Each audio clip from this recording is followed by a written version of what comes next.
కుటుంబాలలో ఈరోజు పవిత్రత లోపిస్తుంది, సంఘాలలో ఈరోజు పరిశుద్ధత లోపిస్తుంది.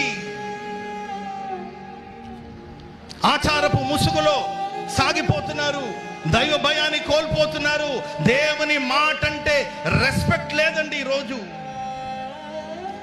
హంగులున్నాయి, ఆర్భాటాలున్నాయి, గంతులు వేస్తున్నారు, నాట్యం ఆడుతున్నారు.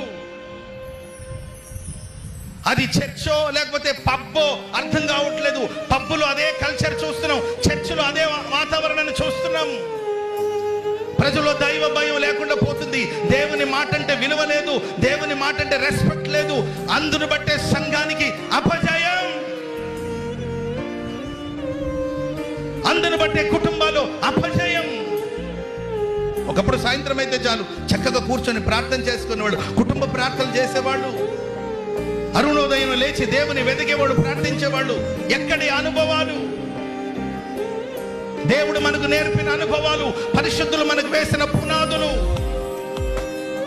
పునాదులు పాడైపోతున్నాయి, ఉపదేశాలు పాడైపోతున్నాయి.